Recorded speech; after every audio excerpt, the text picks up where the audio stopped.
gimana sih cara penggunaan rumus index match kalau misalnya tabel sumbernya bentuknya horizontal seperti ini? Sini kita ajarin. Pada video yang lalu kita udah bahas kalau misalnya pakai rumus index match, tuh tabelnya itu adalah vertikal, ya. Seperti ini. Nah, kalau misalnya teman-teman belum lihat, rugi teman-teman. Lihatlah teman-teman ya. Jangan keras saya ya buat video itu ya. Dilihat, dipahami ya teman-teman ya. Jangan diguntahin. Jadi, langsung saja cara untuk menggunakan rumus index match kalau misalnya tabelnya itu berupa horizontal seperti ini. Sebenarnya mirip caranya ya.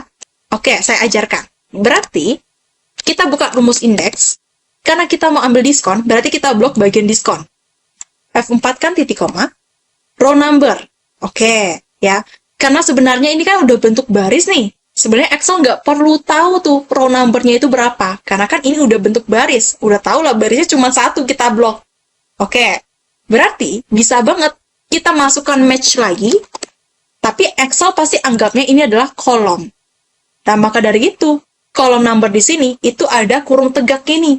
Arti kurung tegak itu kayak opsional, ya. Boleh diisi, boleh enggak, gitu. Jadi anggapannya, kolom number ini, ya, kita letakin di bagian row number, gitu. Excel enggak apa-apa, ya, enggak apa-apa. Saya sudah ngomong ke dia, enggak apa-apa katanya. Kemudian lookup value-nya, kita masukin kode barang, titik koma. Lookup value ini adalah kode acuan. Ingat, kode acuan adalah kode yang sama persis antara data kita sama data sumber. Yang dari tanggal, kode barang, dan jumlah unit, yang sama persis dengan ini cuman kode barang, ya. Jangan bosan ya teman-teman, saya sering ngomong ini ya, karena mana tahu ada teman baru kita yang baru nonton di sini, ya kan? Gak apa-apa, kita ulang sedikit saja. Kemudian lookup array-nya, kita blok kode barangnya, ini. Kita kunci pakai F4 titik koma. Baru match tipenya kita masukin 0. Match tipe ini kita masukin 0, biar nanti hasilnya benar-benar akurat. Oke? Tutup kurung. Baru enter. Yes. Maka hasilnya adalah 0,10, ya. Karena ini kan 10%, dia dibagi 100 jadi 0,10, jadi bentuk desimalnya. Gak apa-apa, nanti kan kita juga kalikan dengan harga total. Oke? Lanjut, cara untuk mengisi nama barang dan juga harga satuan. Sekaligus caranya gimana? Karena kan tadi kita cuma isi satu kolom aja nih, diskon. Oke, jadi langsung saja kita gunakan rumus indeks, ya. Array ini adalah kita mencakup nama barang, harga satuan, sama kode acuannya, ya. Oke, kode barang, kemudian nama barang sama harga. Oke, jadi mencakup nilai yang kita inginkan sama kode acuannya apa. Kita kunci pakai F4 titik koma. Row number-nya, oke, di baris keberapa? Nah, nama barang itu ada di baris kedua. Harga satuan itu ada di baris ketiga. Berarti kita masukkan rumus match. Lookup value-nya adalah nama barang, titik koma. Kemudian lookup array-nya kita blok nih, dari sini sampai sini. F4 kan, titik koma, baru 0 tutup kurung. Gitu, titik koma lagi. Nah, sekarang kolomnya. Nih, lihat teman-teman. Untuk mendapatkan nama barang yang Motorola, itu ada di kolom pertama. Ya. Untuk mendapatkan P102, itu ada di kolom kedua. Kolom ketiga, kolom keempat, dan kolom kelima.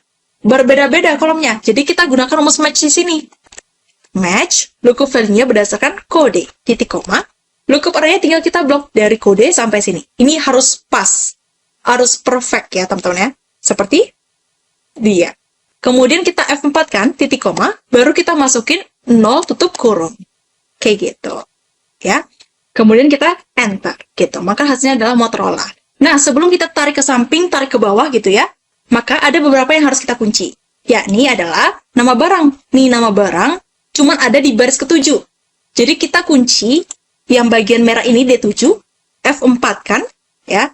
Dolar depan D-nya kita hapuskan. Jadi biarlah dia mengunci cuman ada di baris ke-7. Oke? Kemudian yang ini nih, P101. Karena dia cuma ada di kolom B, jadi kita kunci bagian B-nya aja. Dolar depan 8 kita hapuskan. Enter. Tinggal kita tarik ke samping, tarik ke bawah. Oke. Oke. Alt-HK biar nanti dapat koma style atau mungkin kayak gini juga boleh. Tinggal klik koma style. Lalu total harganya tinggal ini dikalikan dengan ini, enter. Kemudian untuk diskonnya ya kita kalikan dengan total harga. Oke, kemudian nilainya tinggal sama dengan ini dikurang dengan diskon. Oke deh, kemudian tinggal tarik ke bawah, lalu blok ketiganya ALT sama dengan udah langsung ke jumlah secara otomatis. Oke. Dan juga kalau misalnya kita mau pakai cara yang kayak gini, ya pastikan untuk nama kolomnya ini itu adalah satu kolom. Jangan di merge, ya. Jangan seperti ini. Kayak nama terus barang di sini. Nggak, teman-teman ya, nggak boleh. Atau mungkin ketika kalian mau buat rumus seperti ini, ya, bentuk dari judul yang ini itu di merge nih. Di merge seperti ini. Ya, jadi disatukan antara baris ketujuh dan juga baris 8. Itu nggak bisa kita gunakan rumus index match yang bentuknya seperti ini. Ya. Jadi, pastikan itu adalah satu kolom. Baru nanti bisa berlaku. Jadi, seperti itulah cara untuk menggunakan rumus index match berdasarkan tabel yang bentuknya horizontal. Sekian dan terima kasih.